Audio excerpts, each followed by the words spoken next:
प्रणाम भगवान। ओम श्री गुरुवे नमः। ओम अखंडमंडलाकारं व्याप्तं येन चराचरं तत्पदं दर्शितं येन तस्मै श्री गुरुवे नमः। ओम शांति शांति शांति। ओम ब्रह्म ज्ञान और उसकी साधना द्वारा स्वामी अखंडानंद सरस्वती जी महाराज द्वारा भगवान ओम स्वामी जी ईश्वर सर्वभूता नाम हृदय से अंजुम दृष्टि की व्याख्या कर रहे थे। स्वामी जी कहते हैं कि यदि आपके जीवन में कर्म कोई समस्या उत्पन्न करते हैं, कोई ऐसे काम होते हैं जिनसे ग्लानि होती है, कोई ऐसे काम होते हैं जिनसे अभिमान होता है, तो दुख आवेगा। अभिमान के कारण भी दुख होता है, ग्लानि के कारण भी दुख होता है। तो इस दुख से छूटने का उपाय क्या है? आपने कभी गीता माता की शरण नहीं ली क्या? आप स्वयं अनुसंधान करें कि गीता हमको इस अभिमान और ग्लानि जन्य दुख से और विषय संग्रह जन्य विषय अभाव जन्य सुख दुख से, भोग जन्य सुख दुख से कैसे बचाती हैं। यह बात तो आप गीता में देखो। यंत्र रूढ़ानी माया, ऐसा भगवान बोलते हैं। यह शरीर और शरीर में जो अंतःकरण है, जो 10 इंद्रियां हैं और उसके भीतर मन है और मन में बुद्धि अहंकार चित्त आदि भेद हैं, ये सब यंत्र हैं, माने मशीन है। पहले बताया था कि हम झूसी में रहते थे तो हमारा एक मल्लाह था, अभी भी है। अभी हम गए थे कानपुर से, जब इलाहाबाद होके आए तो हम वहाँ गए थे और हमारे मल्लाह को मालूम हो गया कि स्वामी जी आए हैं। हम दूसरे की नाव पर बैठे थे तो अपने दूसरे यात्री को छोड़ के दौड़ाया और उस मल्लाह से कह दिया, जाओ तुम हमारे यात्री को संभालो, हम स्वामी जी को लेके जाते हैं। बड़ा प्रेम करता है। तो नाव पर बैठकर नाव को नचावे पानी पर झांझर खेलते हैं, जैसे अप्सरा नृत्य करे ऐसे जमुना जी की छाती पर नाव नाचती है।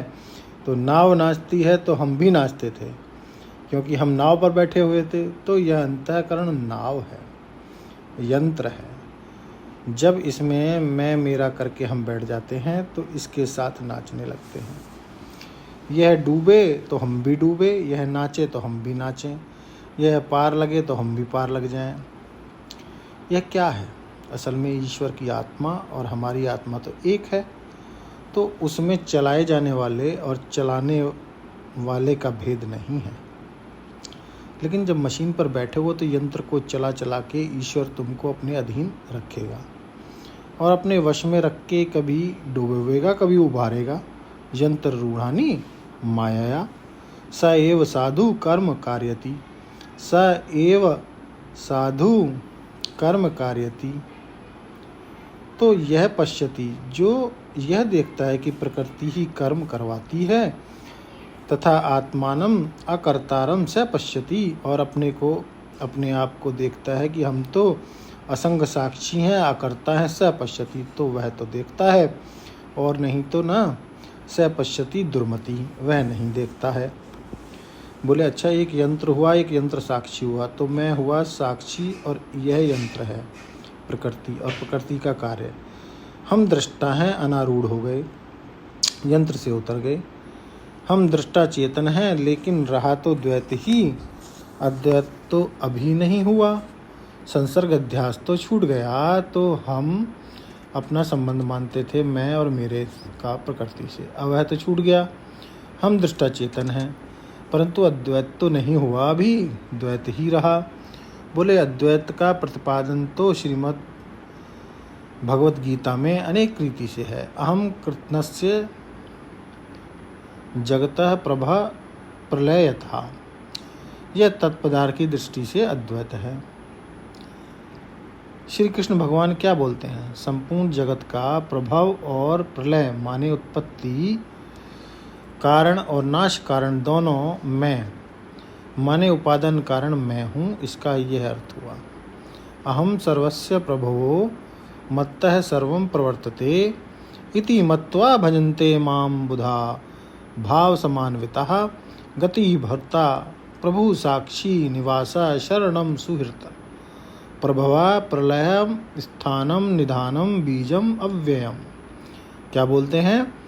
भगवान मैं ही अभिन्न निमित्त उपादान कारण हूँ, तो भगवत दृष्टि से यह प्रपंच भगवान से भिन्न नहीं है। अब जरा प्रत्यक्ष चैतन्य दृष्टि से भी देखना पड़ेगा। अरे यह प्रत्यक्ष चैतन्य जगत का कारण कब नहीं है? जब यह अपने को देह मान बैठे हैं। जहाँ देश काल वस्तु के साक्षी रूप में अपने को जाना, तो जैसे भगवान से अभिन्न है यह जगत, वैसे हमसे भी अभिन्न है यह जगत। कैसे कि यदा भूत पृथक भावम एक स्थम अनुपश्यति तत एव च विस्तारम ब्रह्म संपद्यते तथा।